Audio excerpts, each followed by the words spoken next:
नागपूरच्या राम मंदिरातील धर्मध्वजाला ठाकरेंचे शिवसेनेचे नेते अंबादास दानवेंकडून हार अर्पण केल्यानंतर दानवेंकडून धर्मध्वजाची पूजा।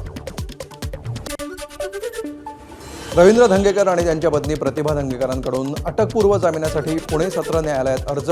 या जामीन अर्जावर सोमवारी सुनावणी पार पडली। संतोष देशमुख हत्या प्रकरणातील आरोपी वाल्मिक कराडला सर्वोच्च न्यायालयाचा दणका। कराडनं जामीन अर्जासंदर्भात दाखल केलेली पुनर्विलोकन याचिका कोर्टानं फेटाळली। एखाद्या रुग्णालयाचा परवाना तात्काळ रद्द केल्यास रुग्णांनी हातात सलाईन घेऊन बाहेर पडायचं का? एफडीएच्या कारवाईवर मुंबई उच्च न्यायालयाचे ताशेरे। कोणत्याही आस्थापनाचा परवाना रद्द करण्यापूर्वी बाजू मांडण्याची संधी देण्याचे निर्देश।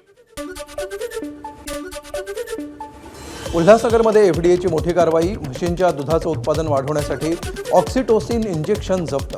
तब्बल 612 प्रतिबंधित इंजेक्शनचा साठा घेतला ताब्यात। मुंबईत सोनम वांगचुक यांच्या समर्थनार्थ कॉकरोच जनता पार्टीचं आंदोलन। सीएसएमटी परिसरामध्ये तरुणांनी फलक आणि बॅनर घेऊन आंदोलन केलं। सीजीबीच्या कार्यकर्त्यांना पोलिसांनी घेतलं ताब्यात।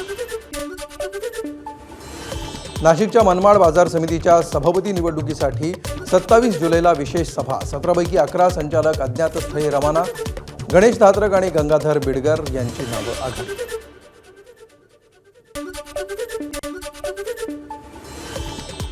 मुंबईतल्या राणीच्या बागेमध्ये लवकरच सिंहगर्जना घुमणार। गुजरातच्या सक्करबाग प्राणी संग्रहालयातून सिंहाच्या 2 जोड्या आणणार। महापौर रितू तावडे यांची माहिती। मुंबईत खासदार रवींद्र वायकर यांच्या पुढाकारानं आरेत वृक्षारोपण। आरे परिसरामध्ये 3 ठिकाणी 50 पेक्षा जास्त झाडं लावली। 14 ऑगस्टला आणखी 10 झाडं लावण्याचा संकल्प। पुण्यामध्ये अखिल भारतीय ब्राह्मण महासंघातर्फे 70 आर्थिकदृष्ट्या दुर्बल विद्यार्थ्यांना स्कॉलरशिप। शिक्षणाची संपूर्ण जबाबदारी घेण्याचा संकल्प। 300हून अधिक गुणवंत विद्यार्थ्यांचा सत्कार।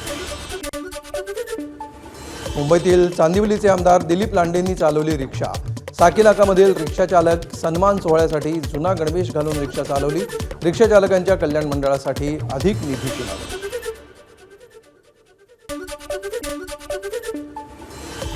अहिल्यानगरच्या श्रीरामपूरमध्ये पोलीस अधीक्षक ॲक्शन मोडवर। गुन्हेगारी रोखण्यासाठी तक्रार निवारण केंद्र सुरू। पहिल्याच दिवशी 55 तक्रारदारांचं समाधान। छत्रपती संभाजीनगरमध्ये मुख्यमंत्री कार्यालयाच्या नावानं पोलीस निरीक्षकाला फोन। तक्रारीसाठी दबाव टाकल्याचा आरोप। 2 जणांविरुद्ध फसवणुकीचा गुन्हा दाखल। बदलापूरच्या डिमांड परिसरामध्ये बॅनर लावताना विजेचा धक्का लागून कामगाराचा मृत्यू। इंद्रेश कुमार राजभर असं 25 वर्षीय मृत कामगाराचं नाव। पोलिसांकडून घटनेचा तपास सुरू। गोंदिया जिल्ह्यातील बिरसी फाटा चौकामध्ये भरधाव ट्रक थेट दुकानात शिरला। घटनेमध्ये सुदैवानं जीवितहानी झाली नसली तरी दुकानाचं आणि ट्रकचं मोठं नुकसान। सोलापूरच्या टेंभुर्णी गावाजवळ जुनी पाईपलाईन फुटली। पाईपलाईन फुटल्यामुळे 20 ते 25 फूट उंच उडाले पाण्याचे फवारे। लाखो लिटर पाण्याची नासाडी झाल्यामुळे नागरिकांचा संताप। नाशिकच्या येवल्यामध्ये अज्ञाताकडून शेतकऱ्याची कारल्याची बाग नष्ट। मध्यरात्री मुळासकट रोपं उपटली। 10 ते 15 लाखांचं नुकसान। येवला तालुका पोलिसांमध्ये अज्ञाताविरोधात गुन्हा दाखल। भंडारा शहरामध्ये मुसळधार पावसाची हजेरी। नदी नाले आणि धरणांमधील पाण्याच्या पातळीत वाढ झाल्यामुळे प्रशासनाकडून सतर्कतेचा इशारा। सोलापूर जिल्ह्यामध्ये सलग 3ऱ्या दिवशी पावसाची हजेरी। पालकमंत्री जयकुमार गोरेंकडून भर पावसात पालखी तळांची पाहणी। प्रशासन वारकऱ्यांच्या स्वागतासाठी सज्ज। पावसाच्या सरींनी खुलला भंडारदरा परिसर। धबधबे ओढे नाले खळखळून वाहू लागले। वसुंधरा धबधब्यासाठी पर्यटकांची मोठी गर्दी। पंढरपुरात शक्तीपीठ महामार्गाविरोधात शेतकऱ्यांची सद्बुद्धी दिंडी। मुसळधार पावसामध्ये राजू शेट्टी, जयंत पाटील, सतेज पाटील यांच्यासह अनेक नेत्यांची उपस्थिती। शक्तीपीठ महामार्ग रद्द करण्याची विठ्ठल चरणी मागणी। अहमदाबादच्या रामोल येथील फटाका कारखान्यामध्ये भीषण स्फोटानंतर लागलेल्या आगीमध्ये 8 जणांचा मृत्यू, 10 पेक्षा जास्त जखमी।